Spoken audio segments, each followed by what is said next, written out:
Puji Tuhan.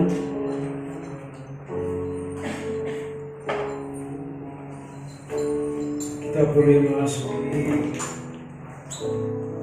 hari Minggu dan kita boleh beribadah pada pagi hari ini. Itu semuanya kemurahan Tuhan. Oleh sebab itu mari kita pakai kesempatan ini sebaik-baiknya supaya Tuhan disenangkan. Mari kita berdiri bersama-sama. Kita buka dalam doa.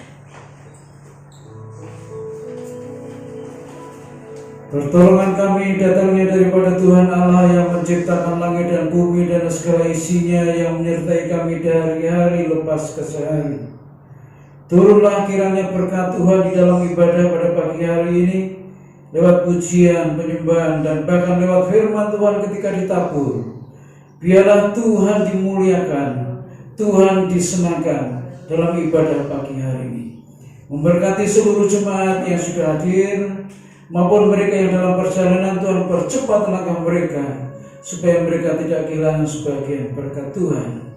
Berkati pelayan-pelayan Tuhan yang ambil bagian dalam pelayanan pagi hari ini, pemimpin pujian, pemain musik, pemberita firman, kolektor, penerima tamu. Tuhan memberkati mereka semuanya, mengurapi mereka semuanya, dan biarlah pelayanan ini menjadi pelayanan yang menyukacitakan Tuhan. Segala sarana-sarana ibadah kami serahkan dalam tangan Tuhan, sehingga semuanya berfungsi dengan baik dan kemuliaan hanya bagi Tuhan. Sekali lagi kami buka ibadah ini hanya di dalam satu nama Tuhan Yesus Kristus. Amin. Silakan duduk, Ibu.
Selamanya kau hebat bagiku.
Bapak Ibu, saya ajak untuk menyanyikan sekali lagi.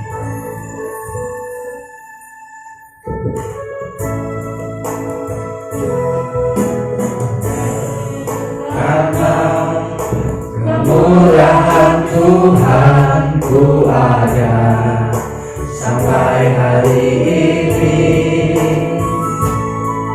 oleh karena kebaikan Tuhan janji-Mu terjadi bagiku.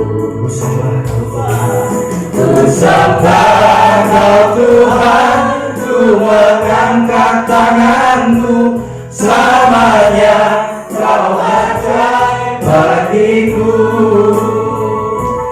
Ku sembah Kau Tuhan, ku mengangkat wajah-Mu, selamanya Kau hebat bagiku. Ku sembah Kau Tuhan, ku mengangkat tanganku, selamanya Kau ajaib bagiku. Ku sembah Kau Tuhan, ku mengangkat wajah-Mu, selamanya Kau hebat bagiku. Selamanya Tuhan, selamanya Kau hebat bagiku. Selamanya Kau hebat bagiku. Berikan kemuliaan bagi Tuhan Yesus Kristus.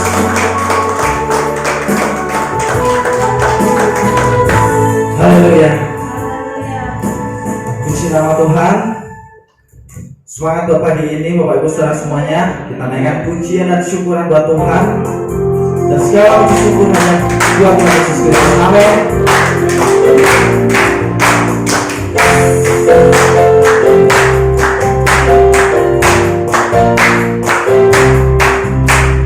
Segala puji syukur hanya bagi-Mu Tuhan, sebab Kau yang layak dipuja. Kami mau bersorak tinggikan nama-Mu. Haleluya. Soraklah Bapak Ibu Saudara semuanya. Soraklah haleluya, soraklah haleluya, haleluya. Soraklah, soraklah haleluya, soraklah haleluya, haleluya. Puji syukur hanya bagi-Mu Tuhan.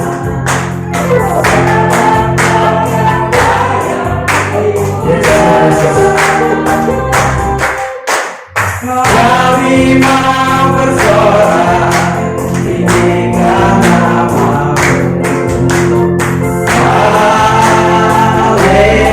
Haleluya. Soraklah, soraklah haleluya, soraklah haleluya, haleluya.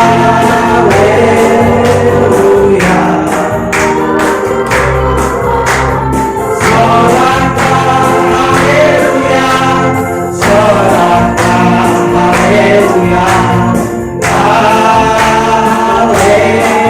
haleluya. Soraklah semuanya. Soraklah haleluya, soraklah haleluya, haleluya. Soraklah haleluya, soraklah haleluya, haleluya. Haleluya.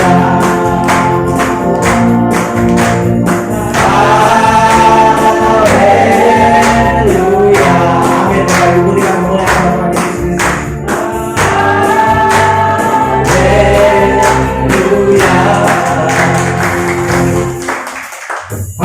Bapak Ibu saudara semuanya?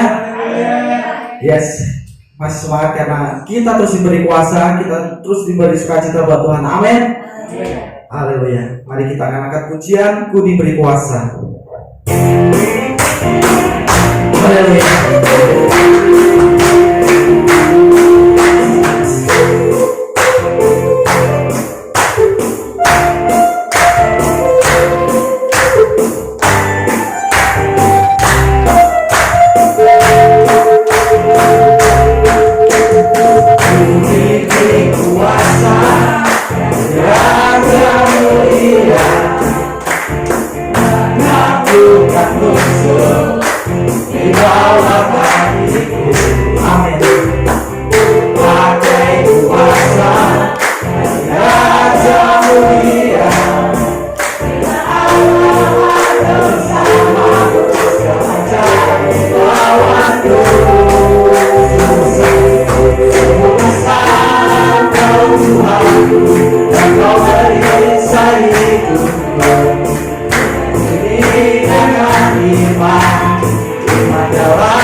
Ini tiba saatnya kita mulaikan persembahan kita. Sebelumnya saya mau ajak Bapak Ibu saudara semuanya untuk bersatu dalam doa. Tuhan Yesus, terima kasih untuk kemurahan Tuhan. Kiranya Tuhan, kami mau memberikan berkat yang kami sudah sisihkan selama 1 minggu ini lewat jerih payah kami Tuhan. Biarkan Tuhan untuk tangan-tangan yang beri Tuhan terus berkati mereka, berkati pekerjaan mereka Tuhan Yesus. Kiranya Tuhan yang memberkati kami semuanya. Amin. Amin. Kecaplah dan lihat. Untuk yang bertugas saya persilakan. Kecaplah dan lihatlah betapa baiknya Tuhan itu, rasakan dan nikmati kasih setia Tuhan, kasih setia Tuhan. Syukur bagimu Tuhan,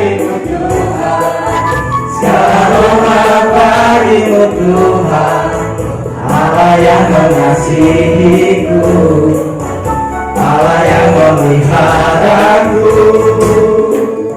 Syukur bagimu Tuhan, segala hormat bagimu Tuhan, Allah yang mengasihiku, Allah yang memeliharaku selamanya.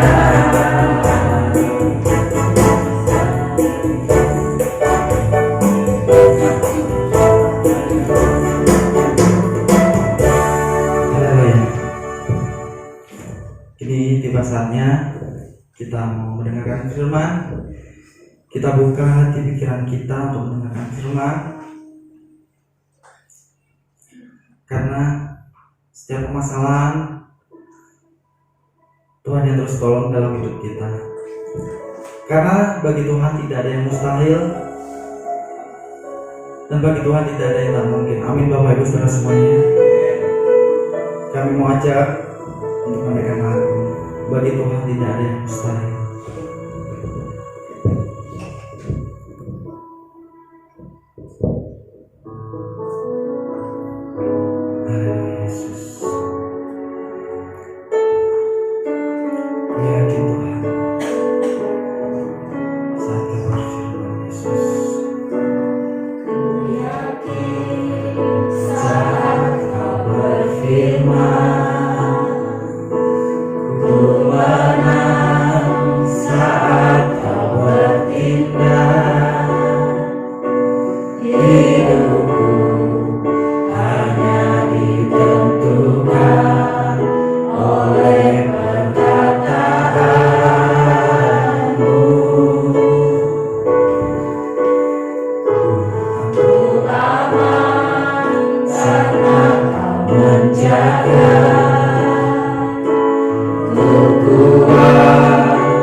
Disediakan bagiku, ku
Bagimu Tuhan tidak ada yang tak mungkin.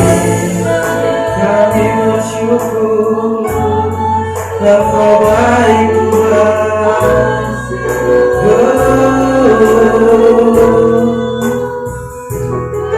Terima kasih, terima kasih.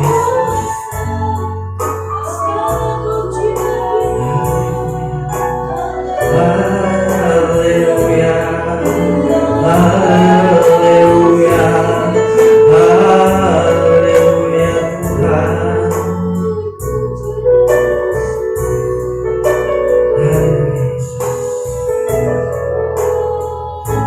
Terima kasih, terima kasih. Untuk doa dan firman saya serahkan kepada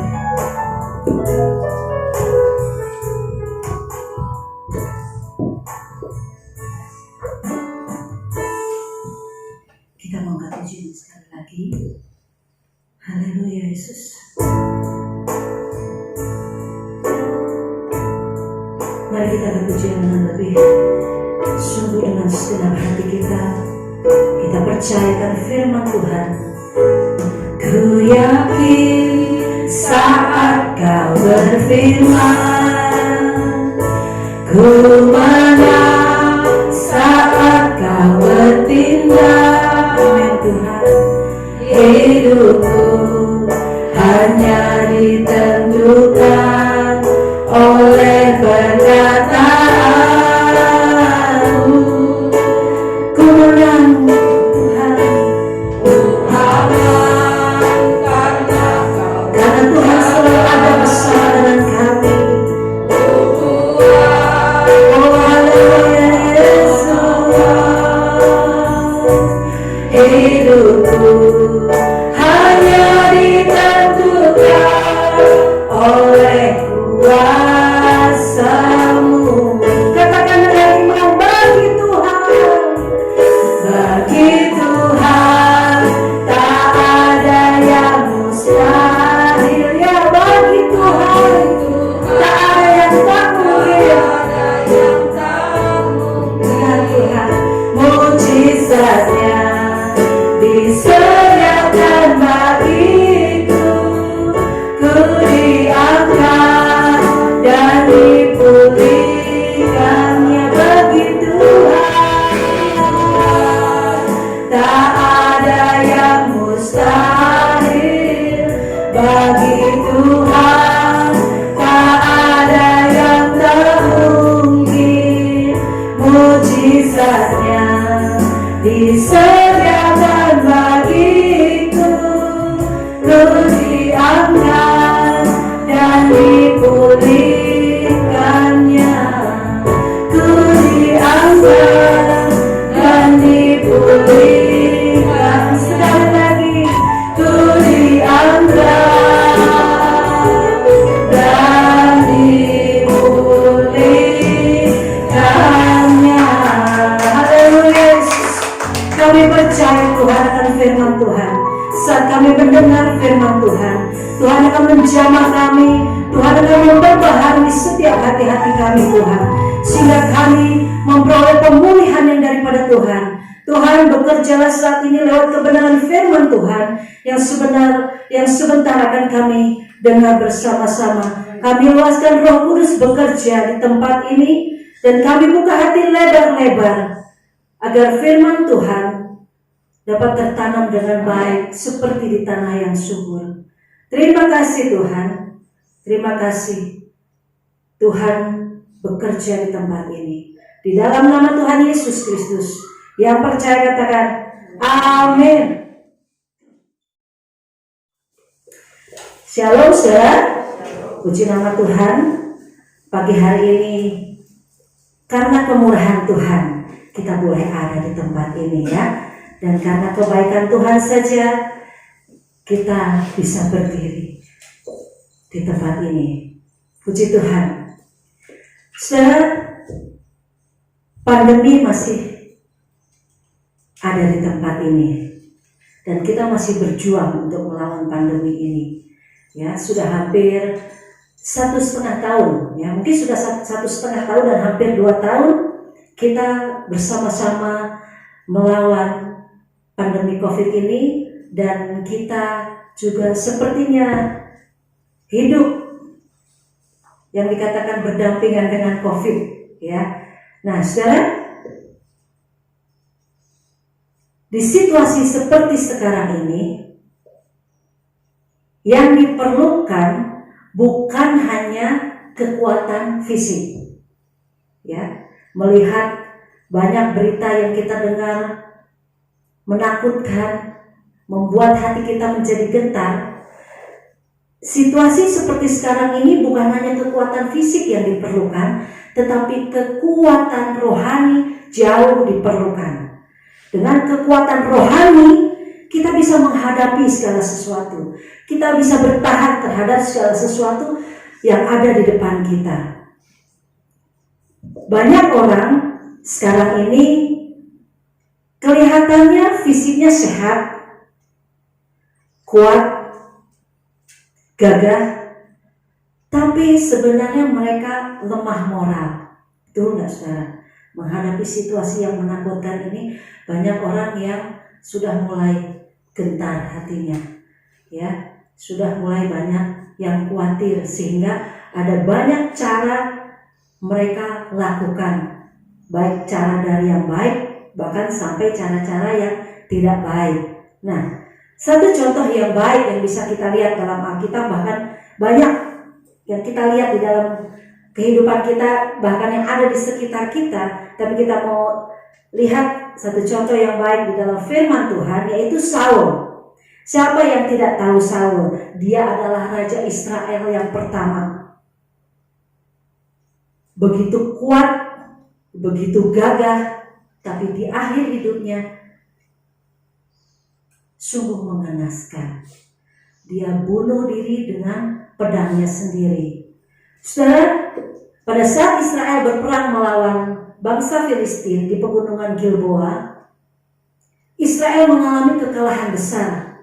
Banyak tentara-tentaranya yang tewas, bahkan anak-anaknya Saul pun tewas. Dan Saul sendiri pun dia terkena atau tertancap dengan panah dari orang-orang Filistin, tentara-tentara Filistin. Maka dia mulai takut, ya. Dan dia bilang sama bujang pembawa senjatanya ini, "Hembuslah pedangmu, bunuhlah aku, supaya aku tidak dipermainkan oleh orang-orang atau oleh bangsa Filistin." Dia takut, saudara. Maka dia minta bujang pembawa senjata untuk membunuh dia dengan pedangnya. Tapi bujangnya nggak mau, saudara, ya, karena itulah rajanya. Dia nggak mau. Akhirnya karena bujangnya nggak mau, Saul menancapkan pedangnya sendiri dan dia menjatuhkan diri di atas pedangnya. Saul ini orang yang gagah perkasa, saudara. Dia kuat, tapi saat dia mengalami kalah perang, dia mulai takut. Ada juga Gehazi. Saudara tahu Gehazi? Dialah pelayan Nabi Elisa. Ternyata, saudara, yang namanya pemerasan, yang namanya korupsi itu udah ada dari zaman dulu. Ya, yang namanya bunuh diri juga sudah ada dari zaman dulu. Saudara tahu pasti semuanya kisah Naaman. Dia adalah seorang panglima tentara Aram yang terkena penyakit kusta. Dia mendapat atau dia disembuhkan karena dia melakukan perintah dari Nabi Elisa. Ya, singkat cerita, dia melakukan apa yang diperintahkan oleh Nabi Elisa, bahwa dia harus menceburkan dirinya ke sungai Yordan sebanyak 7 kali. Dan dia lakukan. Dan saat dia melakukan, dia menerima kesembuhan. Dia pulih, dia kembali menjadi tahir. Nah, waktu dia merasakan kesembuhan, menerima kesembuhan, dia tidak langsung pergi pulang ke rumahnya, Tapi dia balik ke tempatnya Nabi Elisa. Dia hendak memberikan persembahan sebagai tanda terima kasih kepada Nabi Elisa. Tapi saudara tahu apa yang terjadi? Nabi Elisa tidak mau menerima pemberian dari Naaman. Didesak seperti apapun, dia nggak mau, saudara. Dia berkata, dia hanyalah pelayan Tuhan. Ya, jadi sekecil apapun Naaman mau memberikan kepada Nabi Elisa, dia tolak semuanya. Dan saat dia tolak, bujangnya atau pelayannya itu, ya, ada di situ. Dan dia mendengar semua, dia melihat semua, dan mungkin di dalam hatinya dia berpikir seperti ini. Ini Bapak nggak mau terima pemberian Naaman, mungkin dia segan, mungkin dia nggak enak gitu ya. Tapi jauh di dalam kecil hatinya, Gehazi juga berpikir, tapi sayang juga ya kalau pemberiannya Naaman tuh nggak diterima. Pada waktu Naaman pulang, diam-diam Gehazi itu berlari mengejar Naaman, saudara. Dia mengejar Naaman, terus dia mengatakan seperti ini, Tuhan, Bapak telah menyuruh saya untuk menerima kembali pemberian yang tadi ditolak, istilahnya seperti itu. Coba saudara buka di dalam 2 Raja-Raja 5 ayatnya yang ke-21. Kita mau lihat ya saudara ya. 2 Raja-Raja 5. Ada yang sudah dapat? Ayatnya yang ke-21. Saya minta mungkin kalau ada yang sudah mendapatkan, saudara bisa tolong bacakan 2 Raja-Raja 5 ayat 21 dan 22. Ada saudara? 2 Raja-Raja 5 ayat 21 dan 22. Lalu Gehazi mengejar Naaman dari belakang. Ketika Naaman melihat ada orang berlari-lari mengejarnya, turunlah ia dengan segera dari atas kereta untuk mendapatkan dia dan berkata, "Selamat." Jawabnya, "Selamat. Tuanku Elisa menyuruh aku mengatakan, baru saja datang kepadaku 2 orang muda dari pegunungan Efraim, dari antara rombongan Nabi. Baiklah, berikan kepada mereka setalanta perak dan 2 potong pakaian." Ya istilahnya seperti itu. Baru aja 2 orang datang turun dari gunung, ya, dia dari rombongan Nabi. Baiklah, engkau memberikan kembali, ya, untuk 2 orang yang baru turun dari gunung ini. Itunya perkataannya seperti itu, saudara. Dan Naaman memberikan pemberian itu kepada Gehazi. Saudara, pemberian yang diberikan dari Naaman ke Gehazi itu bukan diberikan kepada Nabi Elisa, tapi dia langsung bawa pulang ke rumahnya. Di sini Gehazi melakukan pemerasan, padahal dia sudah tahu kan bahwa Nabi Elisa menolak semua pemberian dari Naaman, tetapi dia mengejar Naaman dan dia meminta kembali sebagian yang sudah ditolak oleh Nabi Elisa, ya, dan dia bawa pulang. Naaman hanya memberikan karena dia berkata, kata Bapak atau kata Tuanku, kan seperti itu, ya saudara.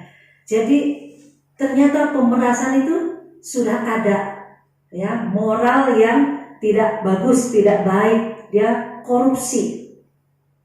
Nah, ada satu contoh lagi, yaitu Akan.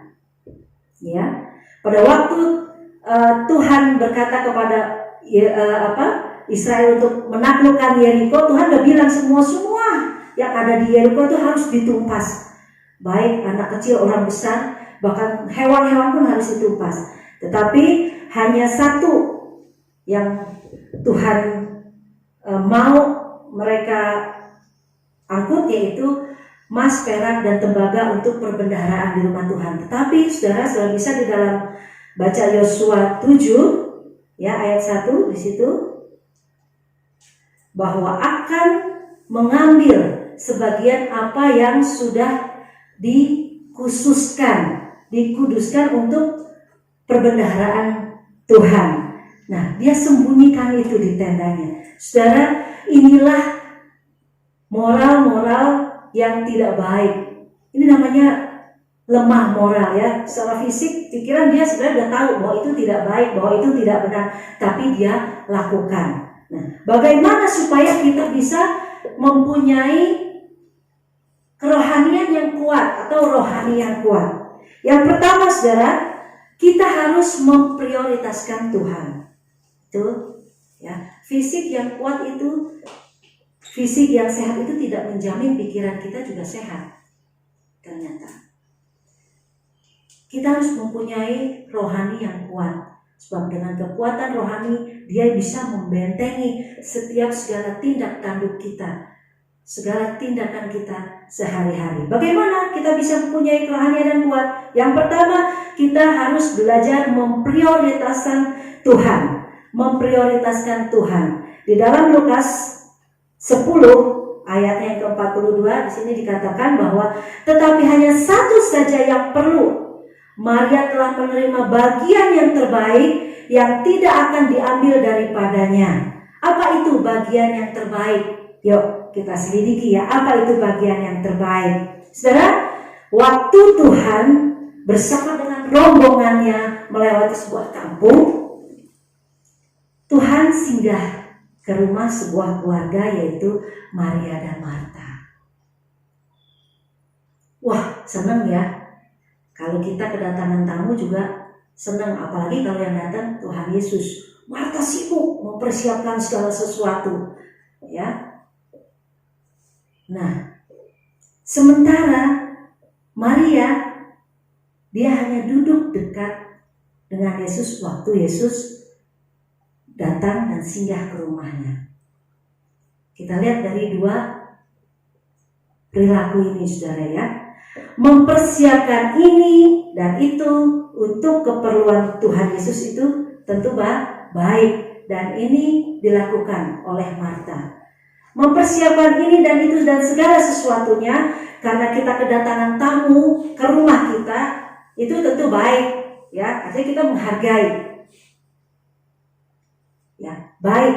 Apalagi kalau yang datang Tuhan Yesus. Tentu kalau misalkan saudara kedatangan tamu, orang yang terhormat, orang yang berpengaruh, saudara pasti akan sibuk menyiapkan segala sesuatu. Maka sibuk itu wajar ya saudara, karena kita ingin tamu kita itu nyaman, kita ingin tamu kita itu juga senang, dan itu nggak salah saudara, itu nggak salah.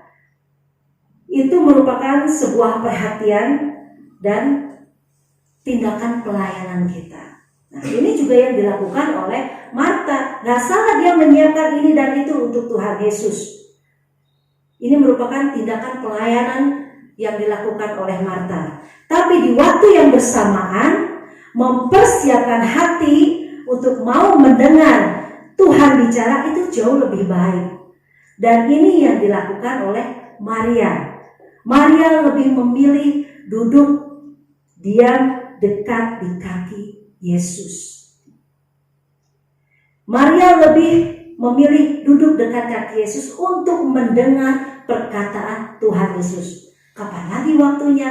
Ya, selagi Tuhan datang, dia ambil bagian yang terbaik, waktu yang terbaik untuk mendengar setiap pengajaran yang Tuhan berikan. Dan ini yang sudah dipilih oleh Maria, karena dia tahu saat dia duduk dia dekat kaki Yesus, dia akan mengerti kehendak Tuhan atas dirinya, dan dia akan menerima pembaharuan dari Tuhan. Demikian juga dengan kita, saudara. Kita nggak salah melakukan ini dan itu, pelayanan ini dan itu, ya, saudara sibuk dengan berbagai pekerjaan saudara. Tapi jauh lebih baik Tuhan bilang saat kita duduk diam dekat kaki Yesus, mendengar perkataan Tuhan Yesus, ya. Jadi mempersiapkan hati untuk mendengar Tuhan bicara itu jauh lebih baik, jauh lebih penting. Pelayanan tidak salah, tetapi pelayanan kita perlu kita dasari dengan kasih kepada Tuhan. Itu kita lebih mengutamakan apa sih maunya Tuhan dalam setiap pelayanan kita itu, ya. Jadi waktu yang terbaik, ya, memprioritaskan Tuhan itu harus kita mulai. Ya, saudara. Kita lanjut. Nah, setiap kita punya kesibukan, ya. Ada yang bekerja, ada yang berjualan, ada yang bersekolah dan yang lain dan sebagainya. Ada yang mengurus rumah tangga, dan bapak-bapak juga atau kaum pria dia bekerja, ya. Kaum wanita juga punya segudang kesibukan. Apalagi kalau dia sudah rumah tangga. Banyak saudara kesibukannya. Dia harus mengurus suaminya, dia harus mengurus anaknya, dia harus mengurus keluarganya, betul? Ya, dia harus masak buat keluarga, dia harus mencuci, menyetrika, mendidik anak atau mengurus anak, dan ini dan itu dan ini dan itu, banyak sekali yang harus dia lakukan. Dalam posisi seperti ini, saudara, bisa-bisa waktu yang kita berikan buat Tuhan itu hanya sisa-sisa. Betul nggak, saudara? Karena sepanjang waktu kita habis untuk kegiatan-kegiatan yang sudah terjadwal penuh. Kalau saudara ada di posisi ini, waktu buat Tuhan hanya sisa bagian capeknya saja. Hanya kebagian capek buat Tuhan. Berdoa singkat, jelas, padat, cepat artinya saudara, ya. Nggak ada waktu lama. Terus baca firman Tuhan seperlunya. Cuma selewat-selewat aja. Ibadah juga mungkin saudara harus terburu-buru. Bahkan ada yang mesti didorong-dorong karena dia merasa semua habis waktunya untuk kegiatan dia di rumah, di pekerjaan, sampai kalau mau ibadah juga harus didorong-dorong. Ayo ibadah, ayo kebaktian. Nah, padatnya aktivitas dengan segudang kesibukan pekerjaan itu bisa menjadi penghalang untuk kita memiliki waktu bersama dengan Tuhan. Betul, saudara? Karena semuanya sudah terjadwal, muter terus dari situ ke situ. 360 derajat kita lakukan. Waktu bagiannya Tuhan udah habis, udah bagian sisa-sisa. Ya. Karena saking padatnya segudang kesibukan dari pekerjaan kita dari pagi sampai sore, sampai malam lagi, itu bisa menghalangi kita mempunyai waktu, ya, bisa menghalangi kita memiliki waktu bersama dengan Tuhan, untuk bersekutu dengan Tuhan. Segala macam kerjaan itu bisa menghambat kita, menghambat hubungan kita dengan Tuhan tanpa kita sadari, karena kita terlalu sibuk dengan berbagai-bagai kegiatan kita. Tahu saudara, lama-kelamaan saudara akan mengalami kemunduran rohani. Terus dilakukan, saudara bisa mengalami kematian rohani. Saudara gak bisa ngerasain apa-apa lagi. Semua udah seperti itu aja jalannya.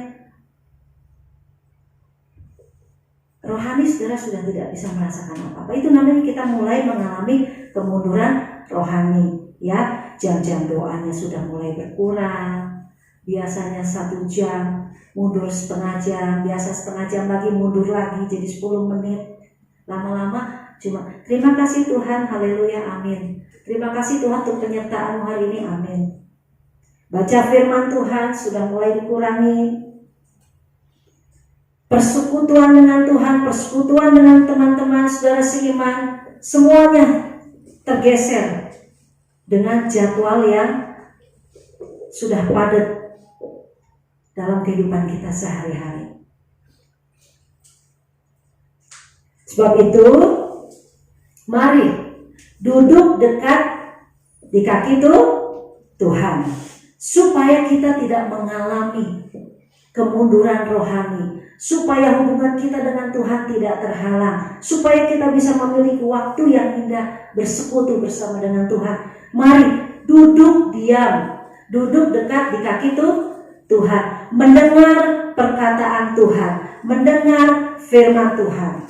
Dengan duduk diam mendengar perkataan Tuhan, maka saudara dan saya akan memiliki hidup yang berkualitas. saudara akan memiliki pelayanan yang berkualitas sesuai dengan kehendak Tuhan. Jadi tidak ngawur, terarah hidup kita, tidak untuk motivasi yang lain-lain, semuanya untuk Tuhan. Itulah yang namanya bagian terbaik, yaitu mempersiapkan hati ya untuk mendengar Tuhan bicara. Ambil bagian waktu yang terbaik, gimana saudara bisa bersekutu dengan Tuhan, gimana saudara bisa dekat dengan Tuhan di dalam persekutuan saudara, baik dengan Tuhan, baik juga dengan saudara seiman. Ada yang sudah mulai kendor, apalagi di masa pandemi ini, lebih enak saudara, lebih nyaman ya. Semua jadwal kegiatan gereja berkurang atau dikurangi, ya kan? Nah, kita mulai merasa nyaman dengan kegiatan gereja, kegiatan ibadah yang ada di rumah, sehingga kita terlena. Waktu ada ibadah mulai dibuka, sudah mulai sepertinya kaki ini berat melangkah. Ya, jangan saudara. Ayo kita tetap terus belajar memprioritaskan Tuhan dalam keadaan apapun juga. Sebab kita dengan memprioritaskan Tuhan, kita akan mempunyai kekuatan rohani. Nah, bukan berarti kalau kita memprioritaskan Tuhan itu lalu kita mengesampingkan suami kita. Kita lebih sibuk dengan pelayan kita, kita lebih sibuk dengan jam doa kita. Enggak. Ya.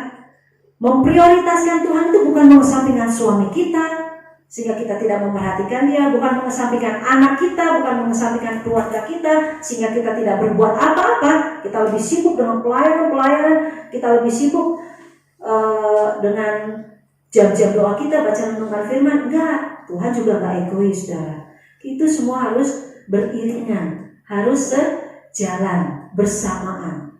Ya, saat saudara mengutamakan Tuhan, otomatis saudara juga bisa mengutamakan keluarga saudara. Ya, memprioritaskan Tuhan.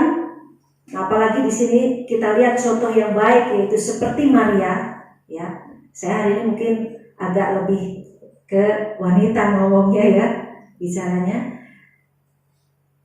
Contoh yang baik yang diberikan oleh Maria sebagai seorang wanita yang memprioritaskan Tuhan, itu pasti hatinya dekat dengan suaminya, dekat dengan anak-anaknya, dekat dengan keluarganya. Nah, dengan demikian dia akan menjadi kebanggaan bagi keluarganya, menjadi kebanggaan bagi anak-anaknya. Dan wanita yang memprioritaskan Tuhan adalah wanita yang tahu kapan dia harus berdoa, tahu kapan waktunya dia merenungkan firman Tuhan, tahu kapan waktunya dia beribadah. Mari kita mau belajar memprioritaskan Tuhan dengan memberikan waktu kita untuk bersekutu bersama dengan Tuhan. Jam-jam doa kita jangan dikurangi. Jam-jam bersekutu kita jangan hilang begitu saja. Karena lelah, karena capek, udah doanya yang penting bersyukur, berterima kasih. Jangan, saudara. Ya. Nah, harus tetap dijaga. Harus tetap dipelihara. Maka kita akan tetap mempunyai persekutuan yang indah dengan Tuhan. Kesibukan tidak bisa menghalangi hubungan kita dengan Tuhan. Kesibukan tidak menjadi penghambat kita memiliki waktu dengan Tuhan. Makanya ya, mungkin bagi bapak-bapak atau bagi para suami, kalau melihat istrinya lagi berdoa, melihat istrinya lagi baca Alkitab, ya, biarkan dia ambil bagian waktu terbaiknya bersama dengan Tuhan. Jangan saudara melihat istri saudara baru berdoa, "Nih, buatin dong nasi goreng." Aduh. Ya, dan saudara harus mendukung dia supaya dia juga mempunyai kerohanian yang kuat, punya iman yang teguh di dalam Tuhan. Kalau istri saudara mendapatkan tugas atau pelayanan, ayo dukung untuk dia bisa punya waktu melayani Tuhan. Saudara pernah ya, ada seorang gadis, waktu dia masih sendiri, waktunya penuh dengan pelayanan. Begitu dia berumah tangga, dia tidak bisa melayani Tuhan lagi sepenuhnya. Karena suaminya ternyata tidak mendukung untuk dia bisa terlibat dalam pelayanan. Kasihan saudara, dia cerita dia merasa kering, dia merasa sepertinya kosong. Karena apa yang sudah dia pupuk selama ini, baik doa-doa dia, baik waktu merenungkan firman, baik waktunya untuk melayani Tuhan, semuanya tidak bisa dia lakukan. Ada enggak suami yang seperti ini? Ada. Tapi saya percaya tidak ada di tempat ini ya. Setiap bapak-bapak atau setiap suami-suami adalah suami-suami yang baik yang juga mendukung iman para istrinya supaya dia juga kuat dalam Tuhan. Apalagi dalam situasi seperti sekarang ini, pandemi, banyak yang goyah saudara, banyak yang lemah. Bukan hanya kita yang suka ke gereja, yang tidak ke gereja, yang suka ke gereja pun sama. Mulai banyak yang lemah. Mari kita memprioritaskan Tuhan dengan menyediakan waktu bersekutu dengan Tuhan. Ya, yang sudah terlibat dalam pelayanan, ayo maju lagi. Ya, sekalipun pandemi kita tidak bisa bergerak dengan bebas, kita masih bisa berbuat banyak hal saat kita melayani Tuhan. Ya, kita bisa juga melayani Tuhan secara pribadi di dalam doa-doa kita, saat teduh kita, saat persekutuan kita dengan Tuhan, dan waktu-waktu bersama dengan saudara seiman. Siapa yang sanggup berlutut di kaki Tuhan, dia yang akan sanggup mendiri menghadapi tantangan kehidupan. Pandemi ini apakah tidak tantangan? Tantangan, saudara. Ya, saat semua sulit, ekonomi juga sulit, perusahaan-perusahaan juga banyak yang tutup, bangkrut, mencari uang menjadi lebih sulit. Ini kan tantangan yang besar, saudara. Dan bukan hanya para suami yang alami, tapi istri pun juga mengalami, ada imbasnya, betul nggak?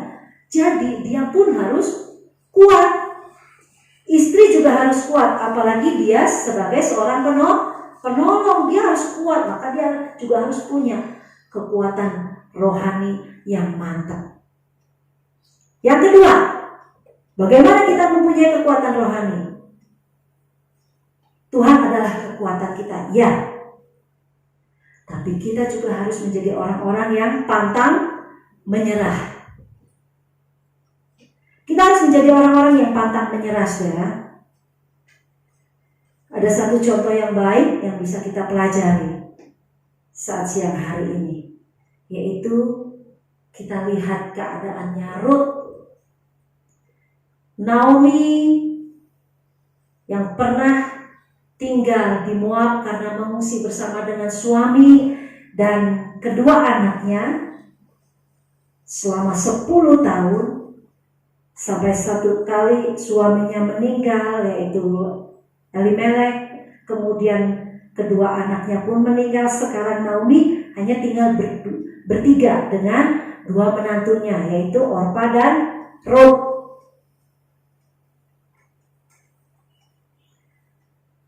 Melihat sudah tidak punya siapa-siapa, melihat sudah tidak punya apa-apa lagi, Naomi mengambil keputusan dia akan kembali ke kampung halamannya, dia pulang ke Bethlehem. Kemudian kedua menantunya dipersilahkan pulang, disuruh pulang oleh Naomi. Dan hanya satu yang pulang, yaitu Orpa. Dia pulang kembali ke rumah orang tuanya. Dan sekarang hanya tinggal Naomi bersama dengan Ruth. Ruth juga sebenarnya diberi pilihan. Mau tinggal di Moab, dia bisa pulang kembali ke orang tuanya, atau ikut dengan dia. Saudara bisa bayangkan kalau saudara jadi Rut.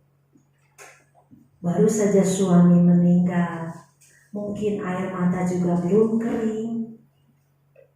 Ya, ketika Naomi memutuskan untuk pulang, dia harus mengambil sebuah keputusan. Dia harus di sini, di Moab, atau dia ikut dengan mertuanya ke Bethlehem. Dan akhirnya Naomi mengambil sebuah keputusan. Dia ikut. Ruth mengambil keputusan ikut dengan Naomi kembali pulang ke Bethlehem.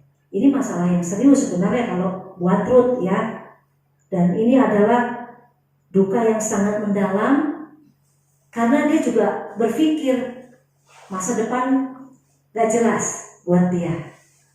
Mertuanya sudah tua, sudah tidak punya apa-apa lagi. Akhirnya Ruth memutuskan untuk ikut Naomi. Dia harus berjalan kembali ke Bethlehem bersama dengan orang yang sudah tua renta. Dan perjalanannya zaman dulu gak ada mobil seperti sekarang ini bisa langsung pindah. Ya, dia harus berjalan kaki menempuh perjalanan kira-kira 80 sampai 90 km. Sangat melelahkan, sangat membuat capek saudara. Dan tiba di Bethlehem, Ruth tidak hanya merenungi nasib. Begitu tiba di Bethlehem, Ruth bukan hanya menjadi orang yang merenungi nasibnya akan jadi seperti apa. Dia hanya menangis, dia hanya berdiam berpangku tangan. Tidak. Untuk bisa bertahan hidup, Ruth berpikir dia harus bisa bertahan hidup dengan bekerja. Hidup harus terus berjalan. Bahkan ke depan dia berpikir harus jauh lebih baik. Maka tidak bisa tidak, dia harus bekerja. Dia berpikir keras apa yang harus dia lakukan. Di tempat yang baru, di kota yang baru. Ya, kadang kita nggak tahu kita harus berbuat apa. Kadang kita nggak mengerti. Tetapi kita lihat, kita belajar dari Ruth. Sekalipun dia seorang janda, tapi dia tidak mudah menyerah. Dia nggak putus asa. Dia pantang menyerah dengan keadaan yang ada sekarang yang menimpa dia. Akhirnya dia meminta izin kepada Naomi untuk memungut jelai, ya, yaitu butiran-butiran gandum yang tercecer yang dipanen oleh para penyabit-penyabit di ladang.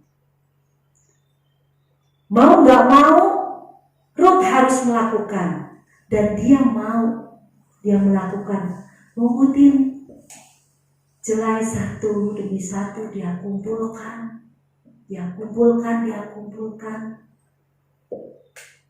Dan dia gak malu, saudara. Padahal pada zaman itu pekerjaan ini adalah pekerjaan yang semua orang hindari, gak mau ngelakuin apapun untuk memungut jelai. Karena udah ketahuan kalau orang yang memungut jelai adalah orang yang susah, orang yang miskin. Tapi Ruth mau. Mari kita belajar dari Ruth yang mau bekerja apapun juga. Sekalipun banyak orang yang gak mau melakukannya. Untuk mencukupi kebutuhan hidupnya, dia mau melakukan asal benar di mata Tuhan. Benar di hadapan Tuhan. Ya, walaupun hanya memungut jelai yang kelihatannya, wah gak ada hasilnya, cuma sedikit. Tapi kalau dilakukan dengan tekun, dengan semangat, dengan rajin, maka itu kan menghasilkan berkat yang besar. Betul gak saudara? Ya, Ruth mencontohkan dia tidak menjadi orang yang malas. Dia menjadi orang yang sangat giat bekerja dari pagi sampai sore. Dia terus bekerja memungut jelai. Memungut jelai itu capek loh saudara. Ya, Saudara kalau lihat orang lagi di sawah itu, kalau dia lagi panen, ya ada butiran-butiran padi yang tercecer, itu yang dia harus ambil. Nah itulah yang dilakukan oleh Ruth. Tapi dia nggak bermalas-malasan, dan dia tidak malas, saudara. Dia bekerja dengan rajin, dia bekerja dengan keras, ya, karena dia tahu dia bertanggung jawab atas hidupnya dan hidup mertuanya. Kalau dia nggak mau kerja, dia hanya mencari pekerjaan yang baik dengan hasil yang besar, maka dia tidak akan bisa mendapatkan apa-apa. Maka dia mulai dari yang kecil. Dia mulai dari yang orang anggap remeh. Dia mulai dari orang yang anggap gak ada apa-apanya. Dia mau lakukan dengan rajin, dengan bekerja keras, dengan tekun. Gak malu, biarin orang mau ngomong apa. Tapi inilah ya pekerjaan yang dia lakukan, yang benar di hadapan Tuhan dan halal. Ya. Dan Ruth tidak mau menggantungkan hidupnya kepada orang lain. Wow, luar biasa, saudara. Ya, dia tidak mau menggantungkan hidupnya kepada orang lain. Dia tidak mau dia menjadi beban bagi orang lain, maka dia bekerja keras. Nah, saudara, demikian juga dengan kehidupan kita saat ini di masa pandemi ini. Ya, sekalipun kelihatannya semua sulit, ayo, apa yang bisa kita lakukan? Lakukan dengan sungguh-sungguh. Sekalipun kelihatannya buat orang lain, pekerjaan apa sih itu? Asal pekerjaan yang kita lakukan sesuai dengan kebenaran firman Tuhan, gak usah malu untuk kita lakukan. Amin, saudara. Kita lakukan dengan giat, kita lakukan dengan rajin. Ya, apapun asal benar di hadapan Tuhan. Sekalipun kelihatan hasilnya tidak sebesar yang kita harapkan, tapi kalau kita mau dengan penuh semangat, pantang menyerah, ini loh awal yang Tuhan berikan. Kalau saya tekun, Tuhan pasti akan memberikan perkara yang besar. Maka itu akan menjadi milik saudara yang luar biasa. Ya, saudara, jangan malu. Jangan malu. Apapun yang Tuhan percayakan sekarang dalam tangan saudara, ayo tekuni. Ayo tekuni. Pelajaran yang baik yang kita dapat dari Ruth. Ruth adalah seorang yang bekerja keras.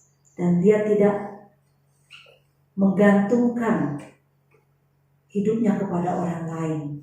Tidak mau dia menjadi beban bagi orang lain.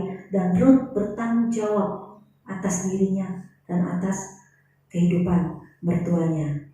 Ya, sekalipun kelihatannya sukar, tapi apa yang Tuhan percayakan dalam tangan kita, sekalipun orang lihat remeh, kecil, tidak ada apa-apanya, tapi di situ Tuhan mencurahkan berkatnya bagi kita. Ya, saya mendengar ada seorang ibu, ya sekalipun dia hanya buka warung, tapi dia bisa menyekolahkan anaknya sampai ke universitas. Nah, dari orang yang lihat hanya warung, mungkin orang lain saya maunya punya toko, ya kan? Tapi ini hanya warung, tapi dari warung itu Tuhan berkati.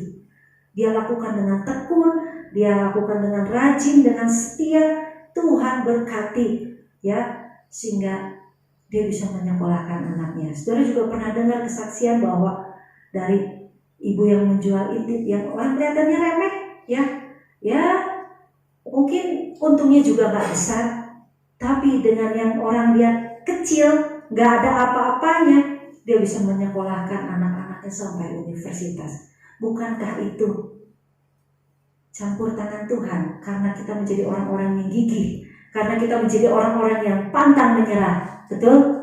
Ya, mari kita kuatkan rohani kita, mendekat kepada Tuhan, prioritaskan Tuhan, ambil bagian yang terbaik dari hidup saudara, yaitu duduk diam dekat dengan Tuhan, dan jadilah orang yang pantang menyerah seperti Ruth. Dan kita belajar banyak dari Ruth, bahwa setiap kita harus menjadi orang-orang yang rajin, yang dipakai oleh Tuhan dalam segala bidang saudara masing-masing. Amin. Demikian firman Tuhan saat siang hari ini. Mari saudara, Tuhan adalah kekuatan kita. Fisik harus sehat, fisik harus kuat, tetapi kekuatan rohani jauh lebih diperlukan untuk saat-saat ini dan untuk hari-hari ke depan. Hanya dengan fisik yang sehat saja kita tidak akan mampu menghadapi segala tantangan, rintangan yang ada di depan kita. Kita akan menjadi orang yang mudah putus asa, kita akan menjadi orang yang mudah menyerah. Tetapi kalau kita mempunyai kerohanian yang kuat, Tuhan menjadi kekuatan kita. Kita akan menjadi orang-orang yang sanggup menghadapi segala tantangan yang ada di depan kita. Dan ini yang diperlukan oleh setiap kita, kaum pria maupun wanita, baik itu kepala-kepala keluarga, baik itu para suami, baik itu para wanita maupun seorang istri. Inilah yang diperlukan, yaitu kekuatan rohani yang bisa membawa kita mampu bertahan menghadapi segala tantangan dan rintangan yang ada di depan kita. Amin. Mari kita bangkit berdiri, saudara yang kekasih. Kita minta Tuhan perbaharui hati kita. Kalau hari-hari kemarin karena situasi, kondisi, juga pandemi yang melanda kita membuat kita sibuk dengan berbagai hal. Orang mengatakan dengan diam di rumah semakin banyak kesibukan, sehingga tidak bisa membuat kita bisa bersekutu dengan Tuhan. Tetapi pada pagi hari ini kita mau perbaharui, kita mau ambil bagian terbaik kita, yaitu kembali mempersiapkan hati kita untuk mendengar setiap perkataan-perkataan Tuhan bagi kita, sehingga kita akan terus mengerti kehendak Tuhan, rencana Tuhan dalam hidup kita, sehingga kita menjadi manusia-manusia rohani yang mengerti kehendak Tuhan, bukan hanya menjadi manusia secara lahiriah yang sibuk, yang penuh dengan segudang kesibukan pekerjaan, tetapi kita menjadi manusia rohani yang mengerti kehendak Tuhan akan setiap kita untuk hari-hari ke depan. Terima kasih Yesus, terima kasih Tuhan. Kita mau angkat pujian. Bagi Tuhan tak ada yang mustahil. Tuhan sanggup pulihkan kekuatan rohani kita. Dekat dengan Tuhan, iman kita akan dibaharui hari lepas ke sehari. Kekuatan kita akan dibaharui. Kita akan mendapat kekuatan baru dari Tuhan. Bagi Tuhan tak ada yang mustahil. Bagi Tuhan tak ada yang tak mungkin. Kami Tuhan, kami mau diperbaharui oleh-Mu Tuhan saat pagi hari. Ku diangkat dan dipulihkannya. Bagi Tuhan tak ada yang mustahil. Waktu selanjutnya saya kepada Bapak. Tak ada yang tak mungkin. Mujizatnya disediakan bagiku.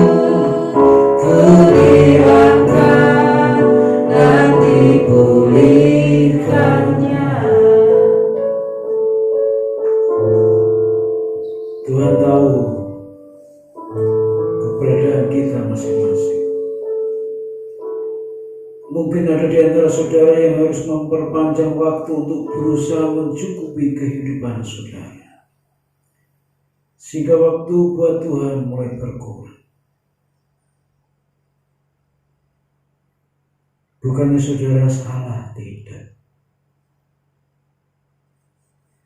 Namun saudara harus membawa Tuhan dalam segala aktivitas saudara, Sehingga tatkala saudara beraktivitas, Tuhan ada di situ.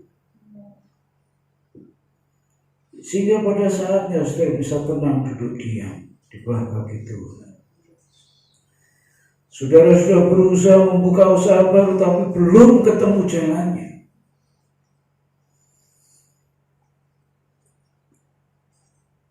Saudara harus terus berusaha dan kuat, karena pada waktunya giliran saudara mendapatkan pertolongan dari Tuhan. Ketika kita bicara mengenai prioritas, maka kita bicara mengenai pilihan pada waktu yang bersamaan, dan itu tidak mudah, saudara. Tapi saya berdoa supaya pilihan saudara tetap, bahwa pada waktu yang bersamaan saudara mengambil waktu buat Tuhan. Tetapi saudara tidak menelantarkan yang lain-lainnya. Dan biarlah Tuhan menolong saudara semuanya. Kami bersyukur Tuhan masih bisa beraktivitas sampai hari ini.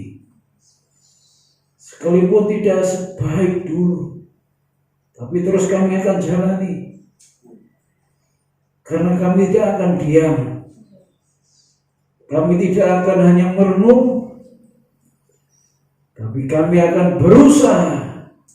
Karena orang yang mau berusaha, orang itu yang layak mendapatkan berkat dari Tuhan. Enggak usah bicara besar atau kecil. Untuk hari-hari ini, asal saudara dapat, asal saya dapat, itu sudah berkat Tuhan. Karena ada banyak orang yang tidak mendapatkan apa-apa, saudaraku. Dan bila ini membuat kita bersemangat, kita terus tetap berusaha, dan kita tidak meninggalkan Tuhan. Terima kasih Tuhan. Berkati jemaat-Mu, berkati umat-Mu dalam segala usaha perjuangan yang mereka sedang lakukan hari-hari ini. Topang mereka Tuhan, berikan kekuatan, berikan semangat, berikan jalan keluar buat mereka, supaya mereka boleh mendapatkan kemenangan demi kemenangan dari Tuhan. Dan pada waktunya ketika mereka harus mengambil pilihan, mereka mengambil pilihan duduk bersama dengan Tuhan. Karena itulah kekuatan yang Tuhan berikan kepada mereka untuk menghadapi hari-hari yang tidak mudah. Terima kasih. Berkati hamba-Mu yang sudah menyampaikan firman Tuhan. Kiranya Tuhan buka rahasia-rahasia yang baru untuk boleh disampaikan kepada setiap jemaat-Mu, supaya setiap kami boleh melihat rancangan Tuhan tidak pernah salah dalam kehidupan kami. Terpujilah nama-Mu, dalam nama Tuhan Yesus Kristus kami berdoa. Amin. Silakan berdoa. Baik saudaraku, kita akan akhiri ibadah kita dan kita mohon pada Tuhan supaya sepanjang minggu ini Tuhan menyertai kita, keluarga kita, melindungi, dan ada hal-hal yang Tuhan kerjakan dalam hidup kita. Kita berdoa bersama-sama. Terima kasih Tuhan. Ebenezer, Tuhan melindungi kami, menyertai kami sampai detik ini.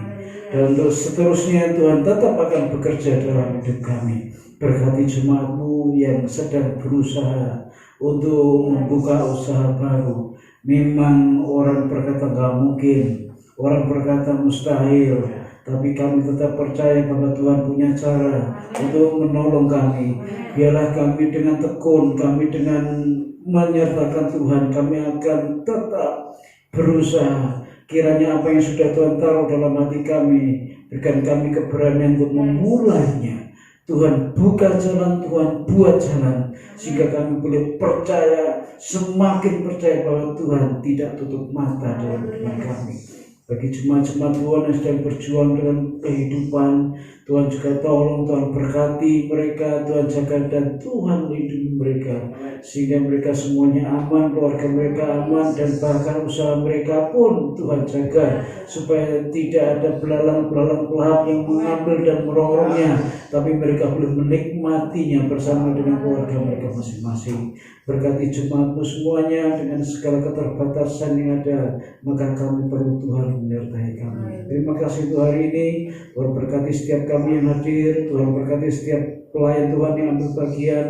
Kiranya kami boleh semakin disukacitakan dengan apa yang kami kerjakan pada hari ini, dan Tuhan terus akan menyertai kami untuk hari-hari selanjutnya. Berkati jemaatmu yang tidak bisa hadir hari ini, Tuhan tahu keadaan mereka, dan Tuhan tolong mereka supaya mereka minggu depan mereka bersama-sama dengan kami.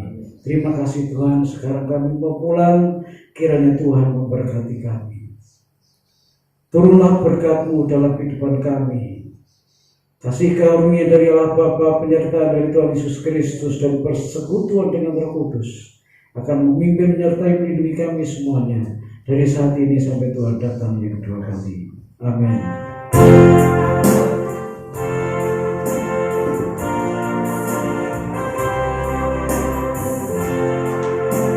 Kami memuji Saudara. Kami memuji kebesaran-Mu. Pujian Tuhan,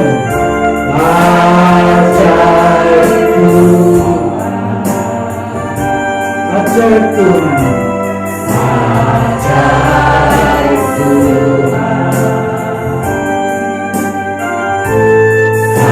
Kami memuji kebesaran-Mu. Ajaib Tuhan, ajaib Tuhan, ajaib Tuhan, ajaib Tuhan.